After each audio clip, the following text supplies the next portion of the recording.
Faut-il du courage pour accomplir une mission compliquée ? Tu pourrais être surpris. Viens nous rejoindre pour le prochain Culte Espoir pour en savoir plus. Samedi à 2h, 11h et 21h avec nos 3 animatrices, animateurs et leurs invités pour une belle heure de partage, musique et réflexion. Bienvenue à toi, cher auditeur, dans notre Culte Espoir. C'est un temps dédié que nous voulons vivre avec toi, mais aussi avec Dieu. Alors, si tu ne connais pas encore Dieu, si tu n'as pas encore eu l'occasion de le côtoyer de près, si on peut dire ça comme ça, reste avec nous, ce culte est justement pour toi.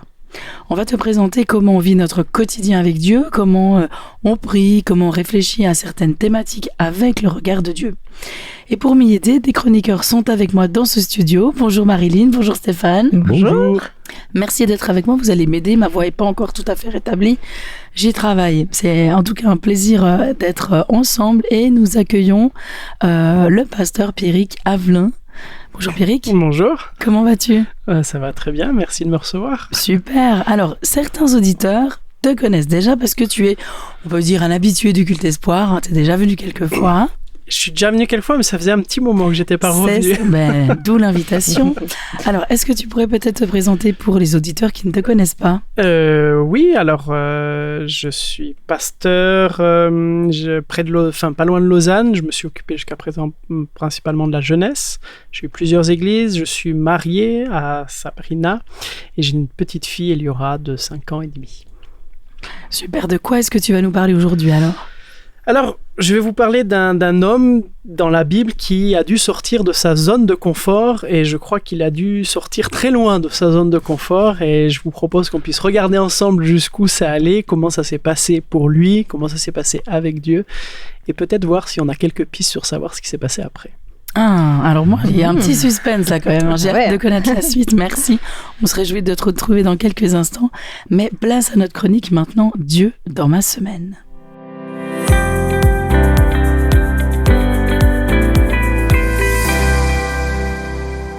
Bon, cette semaine, en étudiant le thème de la semaine, sortir de la zone de confort, il y a pas mal de situations qu'on doit sortir de notre zone de confort.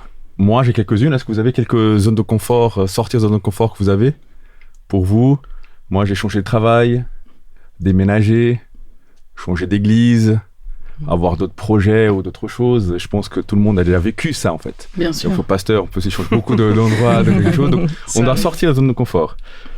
Et parfois c'est stressant, parfois c'est horrible pour quelques personnes, parfois on n'arrive pas ou on se dit vraiment je suis pas capable de faire ça, ou si quelqu'un vous demande fais ce travail-là, je suis pas du tout capable parce que moi je suis très bien dans mon petit coin. Pour ma part cette année passée, c'était le changement complet. J'ai déménagé, j'ai changé d'église, changé de travail, changé de groupe d'amis. Voilà, donc c'est vraiment, je dis vraiment... Ouais, mais t'as gardé ta femme. Et bien sûr, yes. femme enfant, parce que ça, on change jamais. Le pack. Donc j'ai vraiment 2 exemples vraiment concrets, j'ai dû vraiment sortir. C'est la première, c'est vraiment quand j'arrivais dans une nouvelle église, on m'a donné déjà 3-4 départements directs. C'est une petite église. Et 2, je suis vraiment à l'aise, la technique, la sono, ça c'est beau. Mais l'autre, on m'a demandé de faire la traduction du français au portugais et portugais-français. Moi, c'est des années qu'on me demande, et chaque fois je dis, jamais de la vie, je peux pas faire la traduction, ma tête ne réfléchit pas comme ça. Et j'ai fait. Et les gens sont très contents, et j'ai même dû faire de l'anglais, du portugais à l'anglais. Et là, c'était très difficile. En plus, avec le thème, c'était très compliqué, mais j'ai pu faire, et les gens, au contraire, au début, c'était stressant, j'arrivais pas. Et après, les gens disent, non, très bien, merci beaucoup d'avoir pris ce temps, merci beaucoup d'avoir aidé à comprendre le culte, parce que pour nous, c'est très important d'avoir compris. Donc bien sûr, c'est difficile, mais après qu'on est de retour, je suis très content. Et là, maintenant, je fais de plus en plus en live des choses. L'autre exemple, c'est exactement ce que vraiment je suis en train de faire ici. Être chroniqueur. Comme Mildred m'a demandé de venir ici, moi, parler à la radio, moi, parfois je bafouille. Voilà, j'ai du mal à parler. Je me suis dit, allez Dieu, c'est vraiment ça que tu veux, j'y vais. Et donc, ma réflexion de cette semaine, c'est oui, c'est difficile de sortir avec la zone de confort, mais si on sort de notre zone de confort avec Dieu, ça vaut 10 fois plus la peine que rester dans sa zone de confort sans Dieu.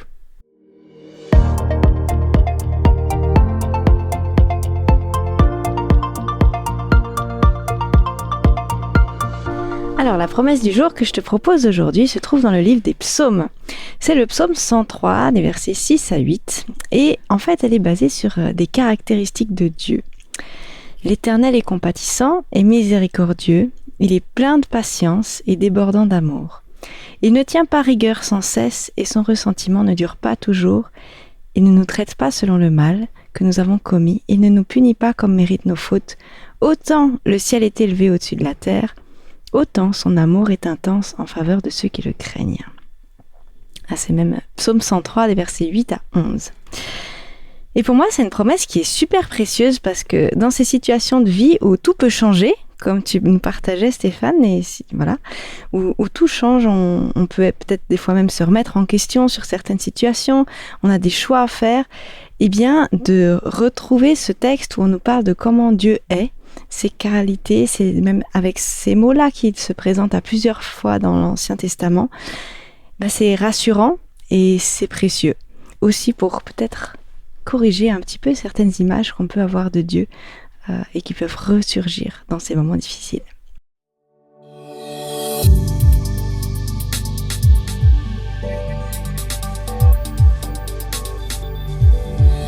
La confiance, est-ce que ça te parle, cher auditeur? Alors bon, moi si je pense confiance, avoir confiance, c'est être sûr de quelque chose, avoir confiance en soi, reconnaître sa valeur. Et puis on connaît aussi les expressions l'abus de confiance, ou tu prends trop la confiance en ce moment, perdre la confiance en soi ou en quelqu'un, perdre confiance en quelque chose aussi, que d'expressions.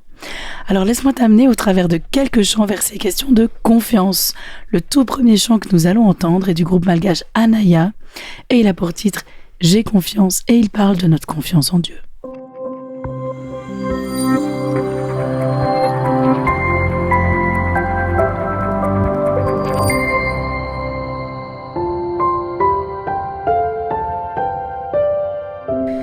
Nous sommes au Culte Espoir et si tu nous rejoins, c'est le bon moment parce que nous aurons dans moins d'une minute le témoignage d'Elsa et de Laurent. Dieu les a conduits hors de leur zone de confiance et finalement, ils en ont retiré de belles choses. Écoute plutôt.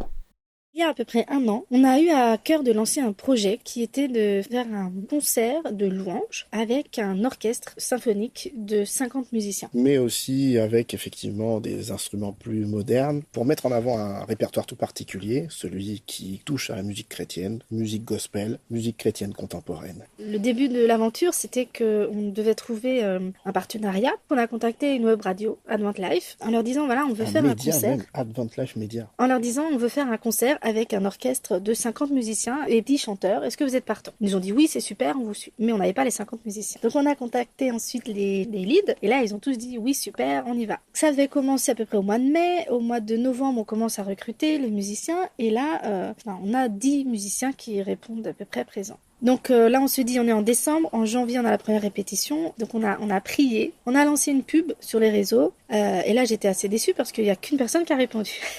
Donc en janvier on n'avait pas nos 50 musiciens. On a vraiment mis ça en prière et puis au fur et à mesure des appels, des messages sont arrivés, un violoniste, différentes personnes et au final on s'est retrouvés en janvier avec nos 50 musiciens. Non seulement tous des musiciens en question mais des musiciens compétents en première répétition. On a eu le son, la musique qui s'installait et on se disait c'est extraordinaire, Dieu nous a envoyé les bonnes personnes. Donc déjà ça c'était très fort pour nous parce que ça nous paraissait impossible au départ. Et Dieu l'a fait parce que nous on n'a pas fait grand chose pour ça. Et c'est en ça que ça nous a conforté dans l'idée qu'il fallait persévérer dans ce projet. Dieu venait d'apposer un petit peu sa signature en envoyant des personnes qu'on n'attendait pas et qui pour autant étaient compétentes et avaient envie de participer. On avait demandé donc à Advent Life de nous aider à trouver une salle suffisamment grande pour pouvoir mettre tout ça de monde. Et puis ils nous avaient fait la proposition d'une salle. Eux ils avaient une équipe technique pour travailler avec nous. On a eu un gros coup dur en février, sachant que le concert au départ était prévu pour le mois de mai. Et en février, on fait une réunion et là, l'équipe nous dit mais en fait, c'est pas possible techniquement de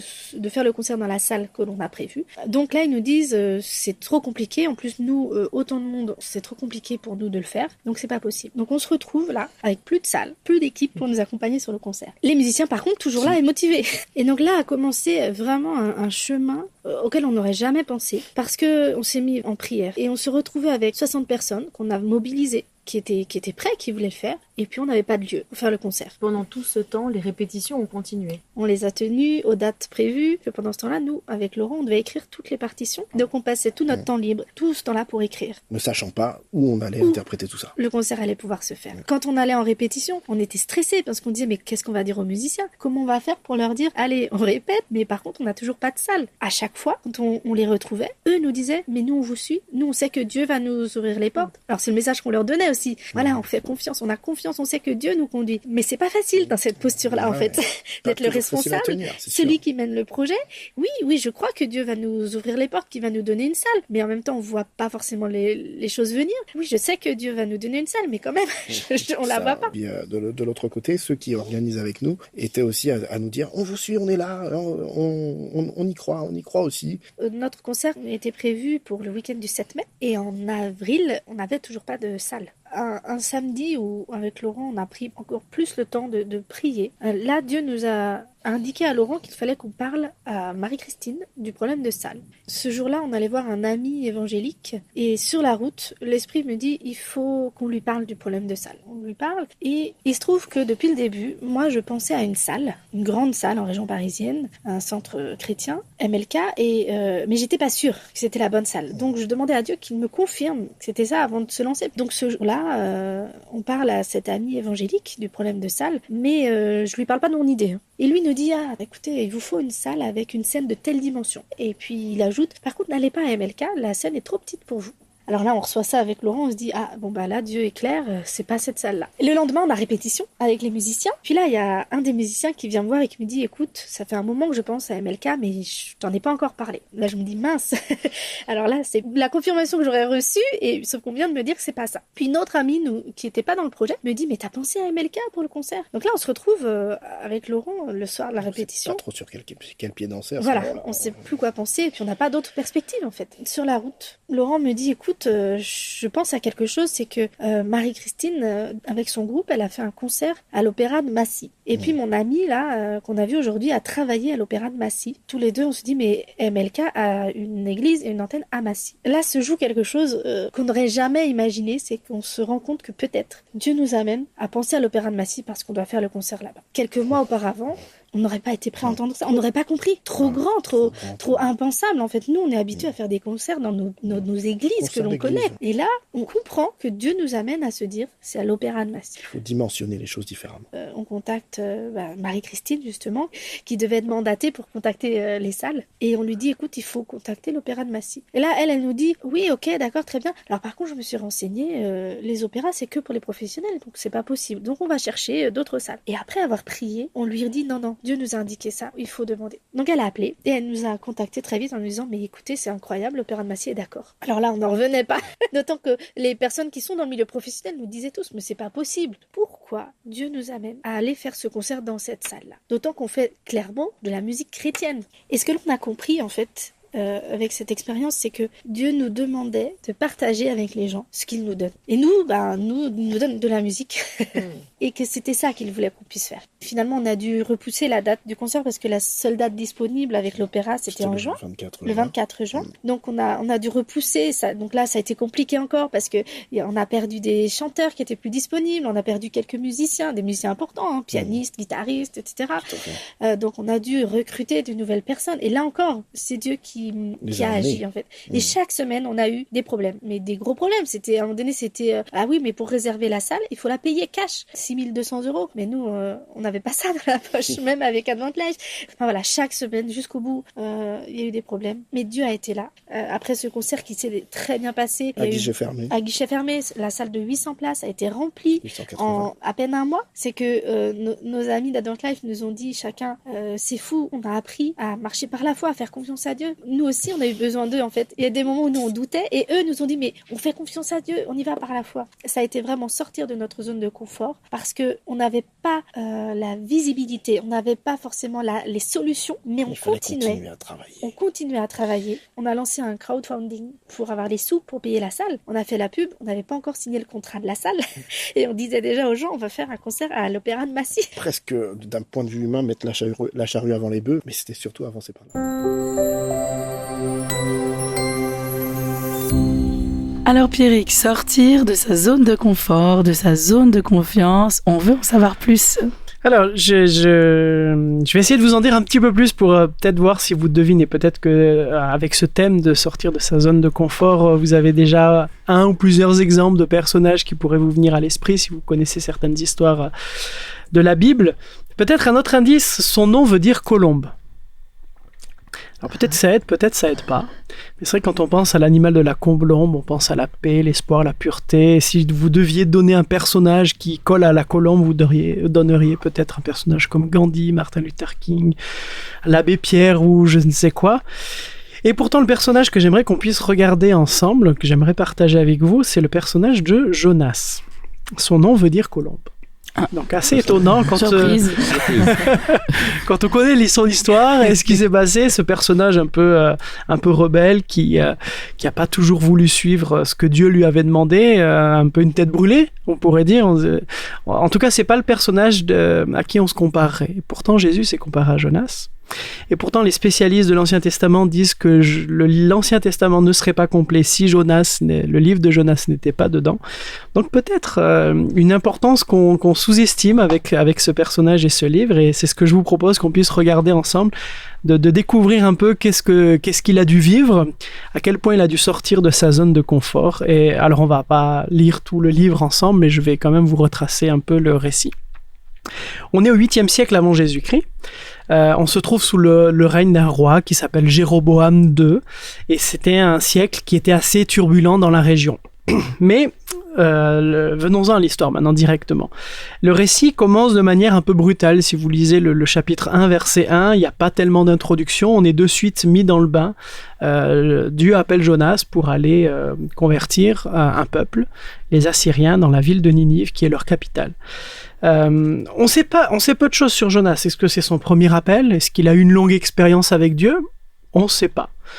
On sait juste que sa réaction face à Dieu qui l'appelle, c'est de vouloir partir. Et c'est ce qui nous fait qu'on le voit un peu de manière négative, parce qu'on lui dit, mais non, si tu es prophète, homme de Dieu, Dieu t'appelle, tu y vas. Tu vas pas vouloir faire l'inverse. Et lui veut suivre. Mais sa fuite semble assez disproportionnée.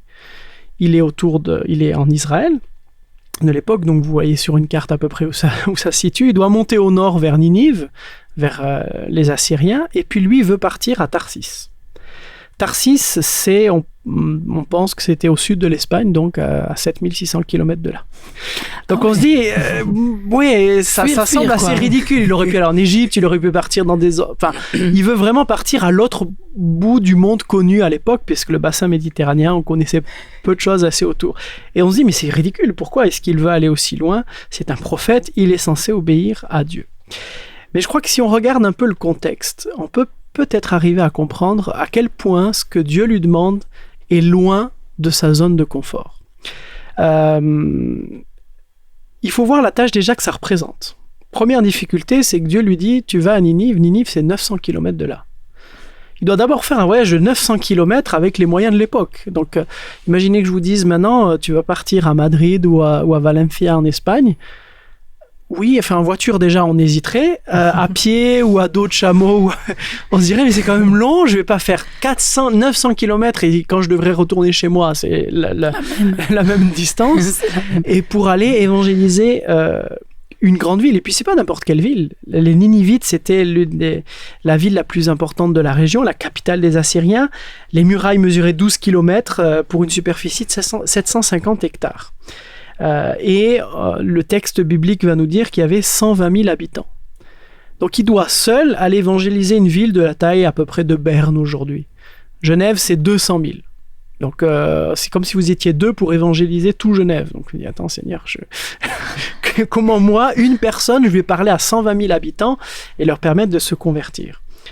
Et le dernier élément qui montre à quel point c'est inconfortable pour Jonas, c'est qu'il ne doit pas aller évangéliser n'importe quel peuple. Il doit évangéliser les Assyriens, le peuple le plus puissant, le plus cruel de l'époque. Un peuple qui avait mis en place une véritable politique de terreur. Ils étaient tout particulièrement cruels envers les Israélites. Ils avaient mis en place un système de surveillance, de renseignement dans chaque région, auprès de chaque petit chef de province, et ils savaient quand attaquer, et quand il le faisait d'une manière dure et cruelle. Il détruisait tout sur leur passage, déportait la population et pratiquait aussi toutes sortes de tortures et d'expériences que ce ne serait pas utile que je vous décrive maintenant. En fait, pour peut-être mieux comprendre ce que ça représentait, excusez-moi le parallèle, mais je crois que pour Jonas, ça représentait ce parallèle-là, on pourrait dire que ce serait comme demander à un juif pendant la Seconde Guerre mondiale dont sa famille a été déportée et tuée d'aller évangéliser les nazis à Berlin. Et il faut l'avouer, ça représente quand même beaucoup. Et c'est quand même assez gros de se dire, mais attends, Seigneur, tu me demandes vraiment d'aller faire 900 kills, d'aller déjà évangéliser quelqu'un qui est pas... Pour les juifs à l'époque, ceux qui n'étaient pas juifs, Dieu n'était pas pour eux. Il faut aller leur parler, 120 000 habitants, tout seul, et puis eux, demande-moi n'importe quelle autre ville, s'il te plaît, mais pas eux. Le mal absolu. Et on comprend peut-être un peu mieux avec ce contexte, se dire, ah ouais, je pense que si j'avais été Jonas, j'aurais fait la même chose. Je serais parti le plus loin possible parce que, converti, sauve qui tu veux, Seigneur, mais sauve pas eux. Parce que tu peux pas te permettre de faire ça. Et donc la suite de récit, il monte dans ce bateau qui va à Tarsis, il y a une tempête qui fait rage, une tempête très violente, les marins, pour qui ça devait pas probablement être la première, ne savent pas trop quoi faire, et l'un d'eux va avoir une réaction assez rigolote et intéressante. Ils vont dire à Jonas de prier son Dieu. C'est assez rigolo de voir que c'est un non-croyant qui va rappeler aux croyants de prier son Dieu. Et je trouve ça assez impressionnant parce que c'est parfois ce qu'on peut constater dans notre vie, c'est parfois notre entourage ou des personnes autour de nous qui sont pas croyants qui disent « Mais attends, toi t'es pas chrétien ? Mais alors pourquoi tu fais pas comme ça, ou pourquoi tu pries pas ton Dieu, ou comment ça se fait que tu vis pas tout en conséquence du fait que t'es croyant en fait ?» Et c'est souvent des non-croyants qui nous rappellent à l'ordre, et je trouve ça assez un des beaux clins d'œil de Dieu quand ça arrive. Puis vient la suite de l'histoire, vous la connaissez sûrement, Jonas va être jeté à l'eau, va être avalé par un gros poisson. On ne sait pas vraiment lequel, mais on sait qu'il va y passer 3 jours dedans. C'est l'occasion pour lui de prendre conscience de son erreur, de faire confiance en Dieu. Il prie et il accepte la mission. Et il va prêcher le message suivant, on l'a au chapitre 3, verset 4. Dans 40 jours, Ninive sera renversée, ou Ninive sera détruite, ça dépend des versions. Moi, quand je lis ce texte, je me pose une question. Et quand on sait après la réaction de Jonas par la suite, le texte biblique va dire le message que donne Jonas à Ninive, mais on ne sait pas le message que Dieu a demandé à Jonas de dire. Et des fois je me dis, est-ce que Jonas il s'est dit, bon, je vais quand même accepter parce que le message c'est quand même que Ninive va être détruite. Peut-être que c'est la bonne occasion d'aller se débarrasser d'eux. Et est-ce que le message de Jonas était vraiment mot pour mot ce que Dieu lui a demandé de dire, ou est-ce que Jonas s'est dit, 40 jours, Ninive détruite, notre plus grand ennemi enfin éliminé. Allez, pour finir, j'accepte cette mission, j'y vais. On ne sait pas, c'est une pure spéculation, mais je me dis peut-être c'est pour ça, en tout cas, le reste du récit nous porte à croire qu'il est quand même pas content que Ninive se convertisse. Parce que c'est vrai que face à cette parole, tous les Ninivites vont se convertir. Il va y avoir un impact incroyable. Un décret royal va être émis. Là où aujourd'hui on serait heureux d'avoir 1 ou 2 convertis, lui il part, une personne, 120 000 convertis. C'est incroyable. C'est quand même incroyable, en 3 jours. En 3 jours. Et je crois que c'est peut-être une leçon pour nous, parce que si Jonas n'a pas vraiment donné le message que Dieu lui avait demandé de donner, mais qui a quand même eu cette conversion, c'est de voir aussi que malgré nos erreurs, malgré des fois nos incompréhensions, Dieu est capable de transcender tout ça. Dieu est capable de quand même toucher les cœurs et de quand même nous utiliser, même si on ne comprend pas tout bien parfaitement. Parfois, la peur de l'erreur, la peur de l'échec peut nous dire « Non, je ne vais pas sortir de ma zone de confort, je ne vais pas aller jusque-là parce que si je fais une erreur, c'est fini. » Dieu est au-dessus de ça, Dieu est plus grand que tout ça et est capable de toucher les cœurs malgré nos faiblesses et les erreurs qu'on peut faire. Donc n'ayons pas peur de faire mal, pourvu qu'on recherche sans cesse l'inspiration de Dieu, bien sûr. Et puis, une fois que les Ninivites se sont convertis, en fait, le livre de Jonas aurait dû s'arrêter là. Aurait pu, mais je pense même aurait dû s'arrêter là. Il va pour convertir les Ninivites et c'est bon. Happy end. Fin de l'histoire. Fin de l'histoire, tout va bien. Mais en fait, le livre de Jonas n'a pas comme sujet principal la conversion des Ninivites. Le livre de Jonas a comme sujet principal Jonas. Et en fait, quelle va être sa réaction ? Le chapitre 4 commence en disant « Jonas prit très mal la chose et se mit en colère ». Il prend la chose très mal. Qu'est-ce qu'il prend mal ? c'est la conversion, c'est la grâce. Il n'est pas content que des gens soient sauvés, que des gens soient convertis. Alors on le comprend bien sûr avec le contexte qu'on a vu au départ.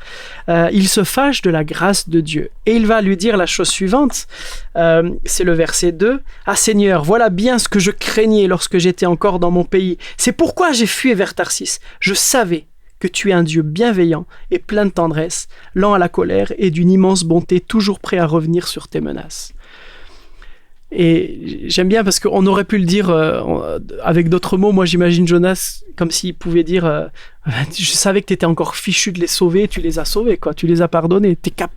Et on voit qu'il les reste dans cette colère, dans cette incompréhension, parce qu'il s'était fait, et c'est pour ça que je pense qu'il s'était fait cette idée que Ninive allait être détruite et qu'il a peut-être un petit peu changé le message parce que ça l'arrangeait bien à ce moment-là. Et je trouve que ce qui va arriver après, c'est de voir comment Dieu va réagir face à ce prophète qui en fait a été tellement bousculé dans ses conceptions, dans sa zone de confort, que en fait on va apprendre sur Dieu. Parce que c'est dans les moments de crise qu'on voit que les personnes se révèlent, et c'est de voir comment Dieu va se comporter avec lui est assez intéressante, parce que Dieu va lui dire « Fais-tu bien de te mettre en colère ?» En phrase peut-être anodine, mais parfois on est tellement mis en colère que notre capacité de raisonnement, de réflexion est parfois éteinte, annihilée complètement. Et Dieu essaie de le ramener et de dire « Attends, réfléchis bien du pourquoi tu es en colère. Est-ce que tu as raison de te mettre en colère ?» Face à ce prophète rebelle, en fait, il le jette pas au loin, il le condamne pas, il le frappe pas, il essaie de l'amener à une réflexion, il essaie de le faire avancer. Parce que Dieu aussi comprend les difficultés que ça devait être pour lui. Et quand nous aussi, on doit sortir de notre zone de confort, il sait que c'est pas forcément évident. Et j'aime bien voir ce Dieu qui est patient. Et Jonas n'en démord pas, il va se poser la question, qu'est-ce qui va pas chez Dieu ? Le problème vient pas de lui, moi je vais bien. Qu'est-ce qui va pas chez Dieu ? Et il va aller jusqu'à demander à mourir. Ce qui est quand même assez fort. Et c'est quand même assez impressionnant de voir ce Dieu qui essaye de reprendre ce prophète, qui essaye de, même si il va être accusé, même s'il va demander la mort. Et vous savez qu'il y a cet épisode où il y a un ricin qui va pousser, il se met à l'ombre dessous, le ricin va sécher et mourir, et c'est suite à ça qu'il va demander lui de mourir parce que c'est trop pour lui. Et le petit ricin. La goutte d'eau qui faisait, ah non, en plus, même ça meurt. Et Dieu va lui dire, et le livre se termine de cette manière un peu bizarre, où Dieu va intervenir et va lui dire, écoute, cette plante ne t'a donné aucun travail. Ce n'est pas toi qui l'as fait pousser. Elle a grandi en une nuit, elle a disparu la nuit suivante. Pourtant, tu en as pitié. Et tu voudrais que moi, je n'ai pas pitié de Ninive, la grande ville où il y a plus de 120 000 êtres humains qui ignorent ce qui est bon ou mauvais pour eux, ainsi qu'un grand nombre d'animaux. Et vous l'avez compris, le livre termine là-dessus. Et vous l'avez bien compris à l'intonation, le livre termine bien par une question. Ce qui est assez bizarre, hein. En général, on ne termine pas un livre par une question. Là, on aimerait bien une suite. Là où autant, avant, on aurait pu conclure le livre à la conversion des Ninivites. Là, on termine par cette question, et ce Dieu qui essaie de l'interpeller en disant « Mais attends, tu te plains de ma compassion, mais toi, tu as une compassion pour cette petite plante qui t'a rien coûté, et moi, c'est quand même mes enfants. Ok, ils ont fait des choses mal, mais pourquoi j'aurais pas compassion d'eux ?» Et le livre se termine par une question. En général, quand un texte se termine par une question, c'est pour interpeller l'auteur, ceux qui ont le texte entre les mains aujourd'hui. Et en fait, on sait peu de choses, parce qu'au final, on voit ce Jonas qui a été bousculé de sa zone de confort, on voit Dieu comment il se comporte avec lui, plein de patience, il essaye de le ramener, et on ne sait pas la suite. On aimerait bien savoir, mais qu'est-ce qui s'est passé pour Jonas après ? Est-ce qu'il a été interpellé parce que Dieu lui a posé comme question là ? Est-ce qu'il a compris les choses ou pas ? Est-ce qu'il a changé ? Parce qu'en fin de compte, c'est ça qui est interpellant, parce que on voit, ok, Dieu est patient avec moi quand je dois sortir de ma zone de confort, mais quelle est la suite en fait après derrière ? En fait, si vous regardez la plupart des commentateurs du livre, des commentaires bibliques du livre de Jonas, tous les commentateurs s'accordent à dire que c'est Jonas lui-même qui a écrit ce livre. Il n'y a pas tellement d'arguments pour dire le contraire. Et la plupart des commentaires bibliques disent non, c'est Jonas qui a écrit ce livre. Et je ne sais pas pour vous, mais si vous devez raconter une expérience que vous avez vécue avec Dieu, où vous avez fait pas mal d'erreurs, ou d'incompréhension, vous avez été pas mal bousculé, en général, vous allez avoir un petit moment dans le texte où vous allez dire « Oui, mais j'ai changé aujourd'hui, j'ai appris ma leçon. » Et là, Jonas, en fait, on a l'impression qu'il s'en fiche de quelle image de lui son texte, son livre va donner. Le plus important pour lui, c'est quelle image de Dieu il donne à travers son récit. Et si c'est lui qui a écrit ce livre, ça veut dire qu'une seule chose, c'est qu'il a compris. C'est qu'en fin de compte, il avait des préjugés sur ce qu'était être un Dieu bon et compatissant, parce qu'en fait, beaucoup de commentaires bibliques résument le livre avec le verset 2 du chapitre 4. « Ah, je savais que tu étais un Dieu bon et compatissant. » Et en fait, il est passé d'une théorie avec des préjugés dans sa fausse zone de confort, où il n'avait pas bien compris ce que c'était vraiment la grâce et la bonté de Dieu, à une réelle compréhension de jusqu'où pouvait aller cet amour, cette compassion et cette bonté de Dieu, parce que Dieu avait réussi à le faire sortir de sa zone de confort, à l'accompagner même s'il ne comprenait pas et qu'il demandait jusqu'à mourir, et en fait se rendre compte, oui, en fait, l'amour de Dieu va jusque-là. Et parce que j'ai pu sortir de mon petit cocon, de ce que je croyais être juste, faux, j'ai pu comprendre jusqu'où allait cette bonté, cette grâce, et peut-être pour ça aussi que ce livre est un tel exemple pour nous, de pouvoir se remettre en question, de pouvoir pas hésiter aussi à avoir peur de dire à Dieu ce qui va pas. Et c'est ce que j'aime aussi avec Jonas, c'est que il y en a parfois, on peut avoir cette tendance dans les moments difficiles dans lesquels on comprend pas, d'en vouloir à Dieu, et parce qu'on en veut à Dieu, on veut plus lui parler.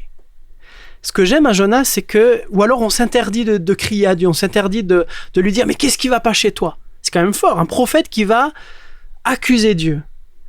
Et ce que j'aime, c'est que Jonas, à aucun moment, il va couper le dialogue. Ok, première fois, il essaie de fuir, c'est vrai.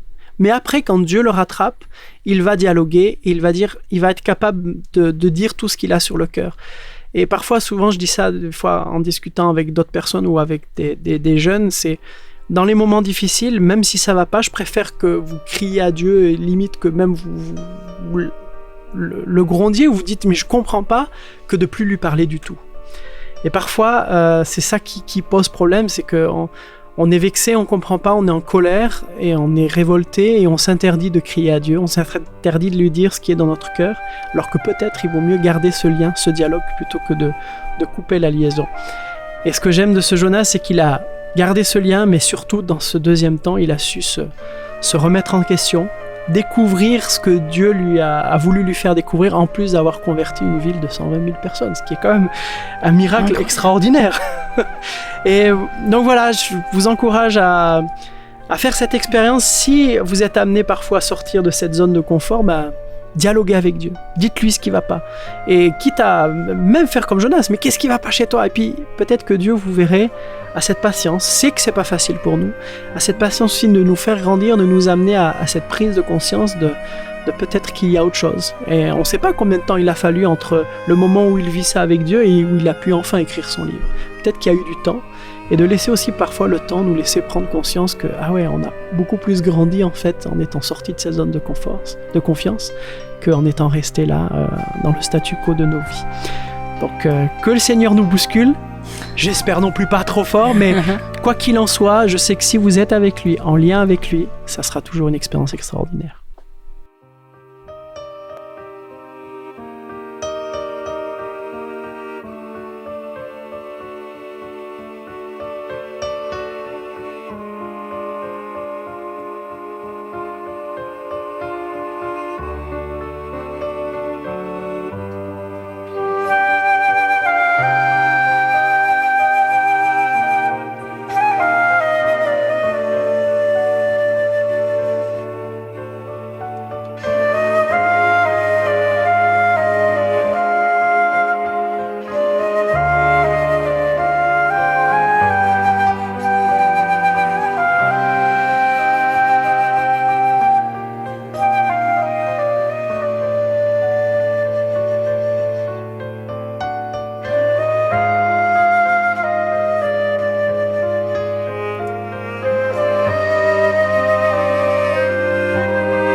Merci Pierrick pour ce partage, on peut apprendre beaucoup de cette histoire. Je me tourne vers vous mes collègues. Commençons notre chronique et toi ça te parle. Alors en quelques mots, quelles sont les leçons que vous tirez de ce culte aujourd'hui? Moi j'ai retenu cette idée de garder le lien à tout prix. Garder le lien avec Dieu dans cette turbulence et cette bienveillance de Dieu, comme on voyait aussi avant, qui aime et qui sait qu'il va suivre. Il laisse, mais il veille. Moi, ce que je retiens, c'est vrai que Jonas, Dieu a demandé à Jonas de sortir vraiment de sa zone de confort, quoi, un truc du simple au double, en fait, forcément. Comme tu le disais, beaucoup de kilomètres, un peuple qui était un peuple ennemi, qui faisait peur. Et oui, ça fait toujours peur de sortir de sa zone de confiance ou sa zone de confort, sa zone de contrôle, en fait. Et je crois que Dieu, il aime vraiment, parce qu'il nous aime avec beaucoup d'amour, et il aime du coup nous conduire dans des zones où on sort de notre contrôle. Parce que c'est vraiment un lieu où on va pouvoir avec lui investir davantage de zones de confiance en lui, de zones de lâcher prise où lui va pouvoir agir à sa manière. Et quand lui intervient, c'est toujours très beau, toujours très beau. Mais c'est vrai que ça nous demande beaucoup de vulnérabilité, d'accepter de suivre ce que Dieu est en train de nous dire, alors que peut-être qu'autour de nous, on va nous dire « Non mais tu te rends compte, tu vas faire ça, mais c'est des ennemis, mais enfin... » Et puis tout le monde peut sortir plein d'arguments qui pourraient nous dire « Non mais je suis en train vraiment de partir dans un endroit qui joue pas. » C'est s'affranchir de tout ça et oser faire ce pas de confiance avec Dieu et de dire « Ok Seigneur, je vais essayer de voir ce que ça va donner. » Peut-être en sachant que Dieu, en se répétant que Dieu fait les choses bien, ça peut peut-être nous aider. Et un encouragement pour nos auditeurs, c'est quelque chose que j'essaie d'expérimenter aussi, c'est que petit à petit, quand on sort de notre zone de contrôle, on rentre dans une zone qui est très difficile parce que on la connaît pas, on la maîtrise pas, on sait pas ce qui se passe. C'est cette zone justement en dehors de notre zone de confiance. Et petit à petit, quand on aura fait ce pas-là, d'avancer un tout petit peu, tu parlais aussi d'un déménagement, d'un changement d'emploi, ça fait toujours très peur, changement d'église, enfin, il y a plein de changements qu'on vit dans notre vie, en tout cas, des étapes. Petit à petit, quand on est sorti de cette zone-là, eh bien, on se rendra compte que on va commencer à trouver des marques, des repères. Et ces zones ces hors-zones, on pourrait dire comme ça, deviennent des zones finalement qui seront des zones de confiance. Ça veut dire que petit à petit, quand on aura accepté avec Dieu de sortir de notre zone de confiance, en réalité, on va l'élargir. On aura un espace beaucoup plus grand, un territoire de vie beaucoup plus intéressant. Mais voilà, il y a ce petit pas à faire. Et c'est vrai que moi, je suis souvent un peu comme Jonas. Je me dis, je pars, au revoir. Ce serait dommage de rater ça parce que la preuve, c'est qu'on a une super belle histoire de Jonas dans la Bible qui nous apprend des belles choses. Et juste quelque chose en plus pour moi aussi, parce que chaque fois où je me pose la question, pourquoi ce livre est dans la Bible ? Et je trouve impressionnant, c'est même quand parfois on part dans un chemin, Dieu nous a préparé un chemin A. Parfait, il sait tout. Parfois, on ne veut pas suivre ce chemin A-là. Donc on part de l'autre côté. Mais Dieu, avec sa grâce, nous remet. C'est vrai que c'est pas le chemin A, c'est le chemin B. Moins bon que le A, mais au moins il te remet sur le bon chemin qu'il voulait vraiment. Donc Jonas est parti de l'autre côté. Ok, tu veux partir, je te laisse tout seul. Il y a la tempête et tout ça, mais quand même, si tu me demandes, je suis là de nouveau, je te reprends. Alors tu veux suivre avec moi, on y va ensemble. Parfois c'est difficile. Il y a un Dieu qui s'adapte. S'adapte. Pour lui, c'est mieux qu'on le suive directement son chemin, mais c'est ça, c'est qu'on fait vraiment confiance à Dieu. Là, notre zone de confiance, notre zone de confort, c'est presque tout le temps, parce qu'on est avec Dieu. Pas mal. Donc je pense qu'on peut encore parler beaucoup ici entre nous. Donc maintenant, on a un temps un peu plus court. Donc maintenant, à toi, cher auditeur, auditrice, prends le temps, écoute cette histoire avec vos amis et partagez, discutez de ce thème. Est-ce que si vous, c'était important ou pas, est-ce que vous parlez de cette histoire ?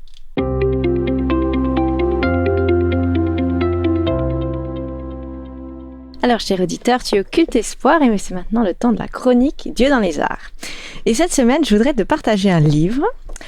Le vrai changement, c'est maintenant, de David Platt. Wow. Voilà. Joli livre que je dirais facile d'accès, mais attention, j'allais quand même pas vous proposer un truc trop confort. Il pourrait bousculer un petit peu dans nos chemins, dans nos réflexions. En tout cas, le sous-titre de ce livre, c'est « Pour que notre vie ait un impact aujourd'hui ». Alors voilà, vous voyez l'idée. Alors, David Platt est donc pasteur aux États-Unis, à Washington. C'est un chrétien engagé, il est auteur de plusieurs livres. et aussi responsable d'un département qui organise le partage de la foi dans les églises, autour, dans la société. Et un jour, il est abordé par un chrétien du Népal qui l'invite à le rejoindre dans sa réalité qu'il vit au Népal à travers un trek qui est organisé par son association dans l'Himalaya. Et donc c'est parti, notre auteur accepte de relever ce défi et il se retrouve dans une région du coup très pauvre, isolée, avec entre autres une religion principale qui est complètement différente de ce qu'il a l'habitude. Et là-bas, il rencontre aussi des chrétiens engagés pour qui, malgré la réalité particulièrement difficile de cet endroit, pour eux, leur foi fait sens. Et il est vraiment bousculé dans plusieurs aspects de sa vie de foi, sa vie de chrétien, installé, voilà. Et il note toutes ces réflexions dans un carnet. Et en fait, ne vous attendez pas à un livre théorique, parce que c'est plutôt un journal de bord qu'il nous partage ici, avec chaque chapitre les événements de la journée, ses réflexions, ses échanges avec Dieu. Et puis, il nous épargne les difficultés physiques du voyage, les risques de malaria, les chemins escarpés, l'hélicoptère et tout ça, mais pas la réflexion. Donc à la fin du chapitre, il y a quelques pistes de réflexion qui nous permettent de le rejoindre dans son cheminement sur l'impact que ça peut avoir dans nos vies. Alors, un petit partage authentique qui explore l'évangile, un évangile qui puisse transformer nos vies. Et si à travers cette lecture, ça nous mettait en disposition à ce que Dieu désire accomplir dans nos vies et par nos vies. Et voilà, maintenant, après tout ce temps de partage, nous voudrions prendre un moment pour parler à Dieu. On a parlé de garder le contact ouvert, d'échanger sur ce qui nous tracasse. C'est ce qu'on voudrait vivre ensemble. Et Pierrick, est-ce que tu veux bien nous prêter ta voix et tes mots pour ce moment ? Avec plaisir, prions ensemble. Oui, Père, je te remercie parce que tu sais que dans ce monde, que ce soit en répondant à ton appel, mais parfois aussi avec les aléas de notre vie, nous sommes bousculés, ballottés, nous sommes amenés à sortir de ce cocon que nous nous fabriquons. Parfois, nous en avons besoin et tu veux nous apprendre des choses. Parfois, c'est le mal qui nous tape, nous frappe et nous met dans une situation difficile. Quelles que soient les situations de nos vies, je sais et je veux te remercier parce que tu es toujours là à nos côtés, toujours prêt à nous prendre par la main, toujours prêt à nous permettre de grandir et de nous permettre de te découvrir toujours plus dans nos vies. Seigneur, aide-nous à sortir de notre zone de confort quand il le faut parce qu'elle n'est pas toujours très juste et correcte, parce qu'elle ne nous permet pas de voir peut-être le monde comme tu le vois avec ton amour, parce que parfois notre zone de confort, c'est mettre des barrières avec les autres. Aide-nous à sortir de ces carcans-là pour que nous puissions découvrir avec toi ton amour vrai, véritable. Et Seigneur, quand parfois nous sommes sortis de notre zone de confort par les événements, aide-nous à te voir à nos côtés, à te voir nous permettre de malgré tout grandir et malgré tout découvrir quel Dieu puissant tu es dans ces moments-là. Merci parce que tu es avec nous. Tu es notre compagnon de route, que nous ne coupions jamais le dialogue avec toi, pour voir que tu es bien présent et que tu agis dans ce monde. Aide-nous à pouvoir cheminer avec toi jusqu'à ton prochain retour. Amen. Amen.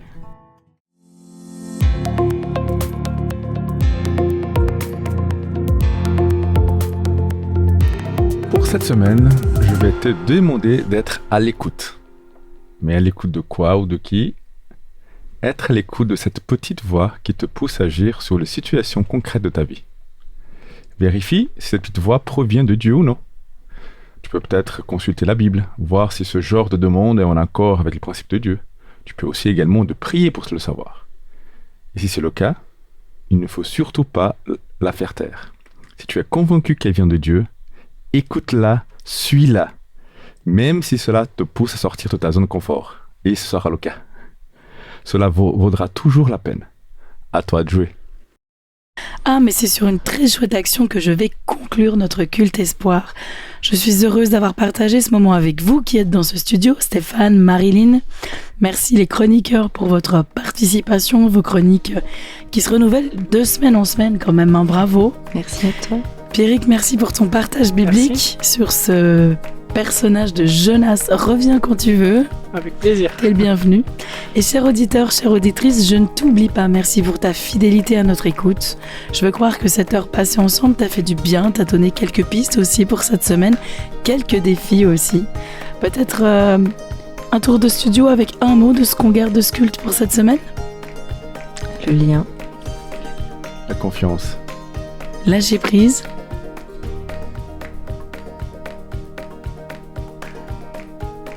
J'ai du mal à résumer en un mot, mais râler, débattre, enfin, On peut y aller. se confier. Très bien, merci. À la semaine prochaine pour un nouveau Culte Espoir.